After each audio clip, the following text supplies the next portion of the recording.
As I was listening to last week's weekly insult, while I was actually making another video on it, and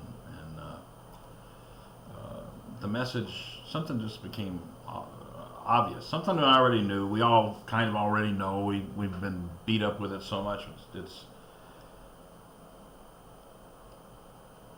this guy who pretends to be a president, wherever he's from, who pretends to be a president, has a message that is always, invariably, global, world, planet versus America. And he'll represent America through global, planet, save, conserve, UN, all this kind of stuff. Now we know this, but it's just glaring in the way that it was presented last week. And that's what this video is. Just take a listen.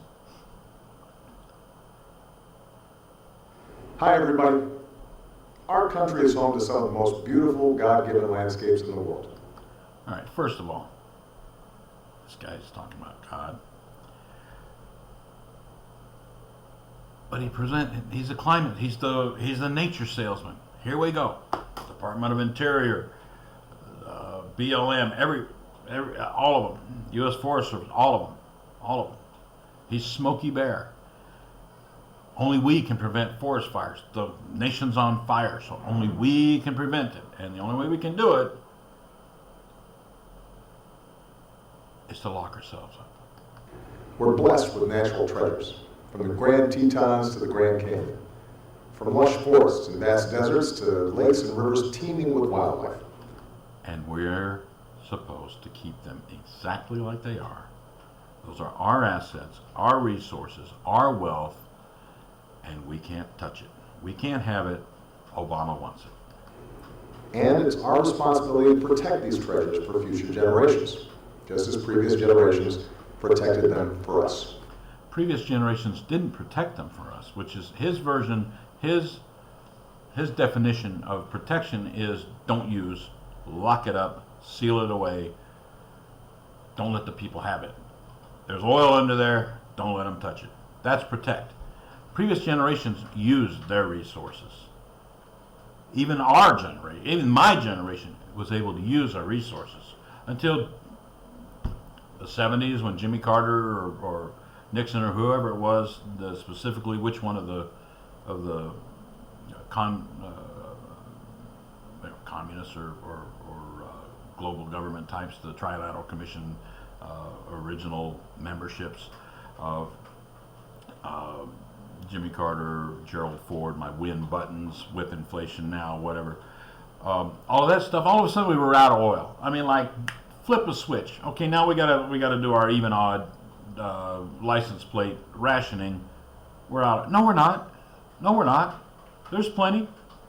There's oil everywhere. You don't want us to have it. You don't want us to use it, and it's been continuing ever since. Since taking office, I've set aside more than 260 million acres of public lands and waters, more than any president in history. Last month, More than any real president in history. we announced that 11 states had come together with ranchers and industry groups to protect a threatened species, the sage grouse. Now, about that sage grouse, just there was an article in the Hill. Those 11 states came together under pressure that the Interior Department was going to step on them big time. And they still are stepping on them big time. They just didn't issue any regulations. But there's all kinds of intimidation going on. And for him to be commenting remarkably what a shock it is that nobody, it didn't harm the local economy. Baloney. There's all kinds of wealth in 11 western states that isn't being allowed to be harvested. There's all kinds of mineral wealth, oil, natural gas, all this incredible income and prosperity that we're being denied by this guy. Why? Without jeopardizing local economies. And I'm going to keep protecting the places that make America special, and the livelihoods of those who depend on them. Now, what livelihood is he protecting by preventing us from having access to employment, industry, energy,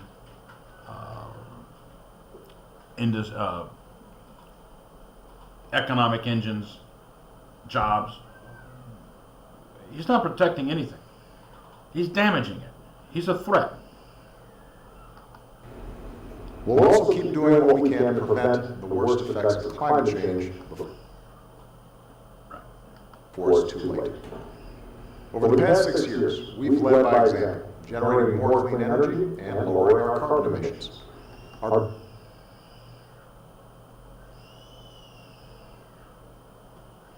He's lying incessantly about this carbon crap for a reason.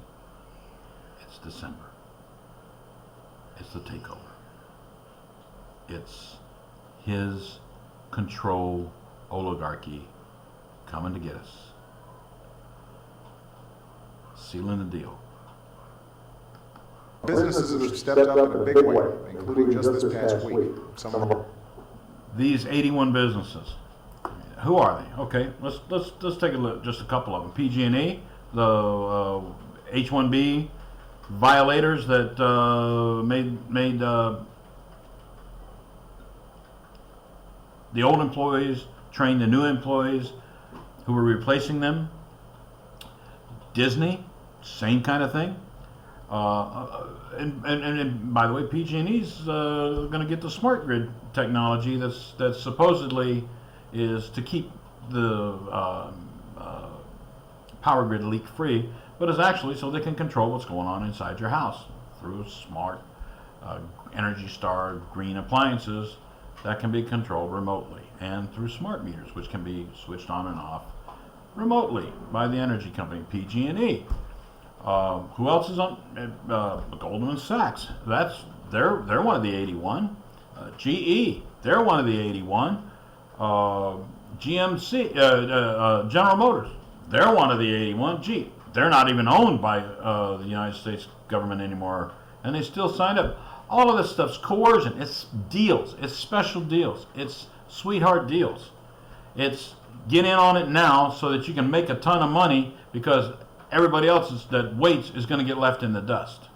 Our biggest companies made new commitments to act on climate, not just because it's good for the planet, but because it's good for the bottom line. This is how America is leading on the environment. And because America is leading by example, 150 countries, representing over 85. We're not leading by example. We're being led by the nose by this criminal and the rest of his gang. Down the road to economic destruction, to the end of our country, because he is an anti-American, Marxist, communist. Percent of global emissions have now laid out plans to reduce their levels of the harmful carbon pollution that warms our planet. It gives us great momentum going into Paris this December, where he's excited about his momentum because he's got a chance to take over the world.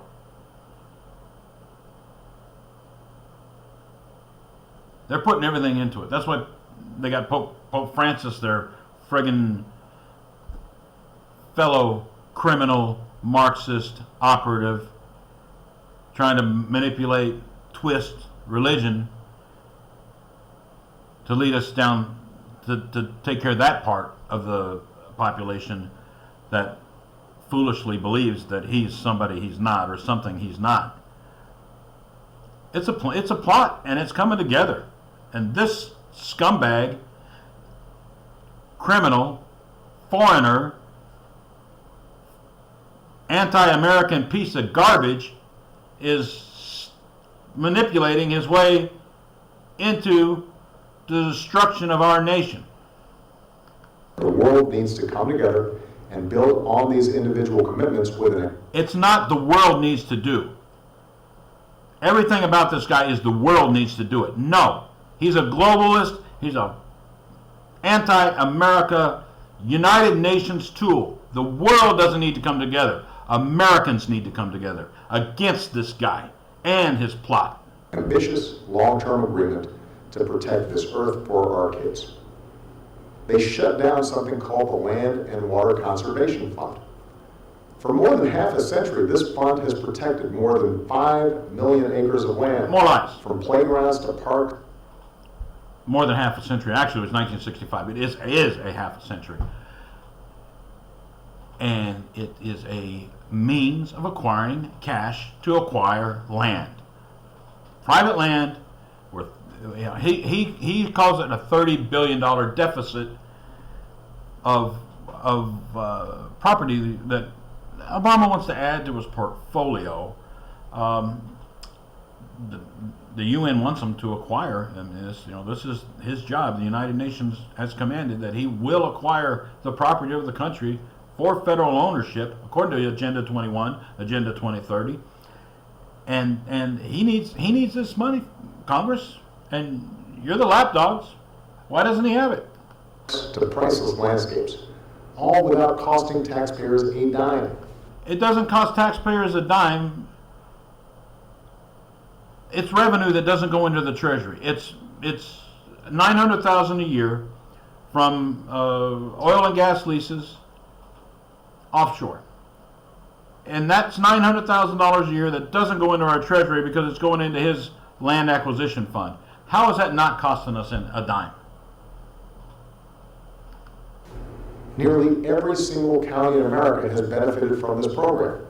It has bipartisan support in both the House and the Senate. Republicans in Congress should reauthorize and fully fund the Land and Water Conservation Fund without delay. After all, now let's get a little bit sickening here. Even more so. Let's invoke Pope Francis again.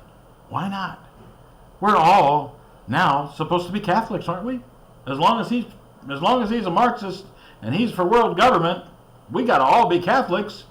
And Pope Francis is just as eloquent as he could be and meaningful to each and every one of us. as Pope Francis reminds us so eloquently, this planet is a gift from God. Yeah. There he goes again, bringing God into it. God's not going to like that. In our common home. We should leave it to our kids in better shape than we found it. Okay.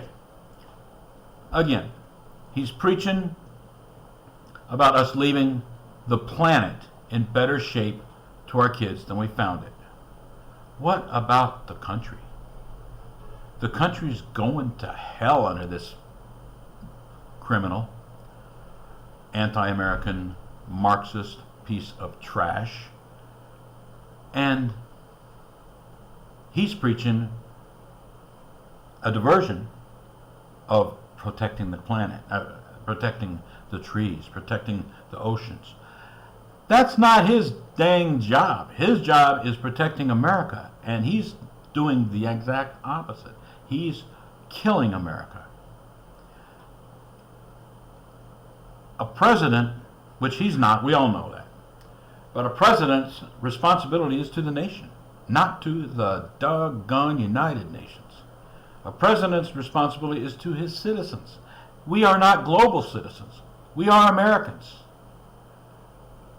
The president's responsibility is to leave the country better than what he found it, not tear it down and destroy it in 8 short years. Thanks, and have a great weekend.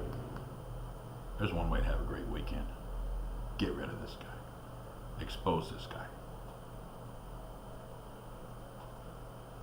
Fight this guy.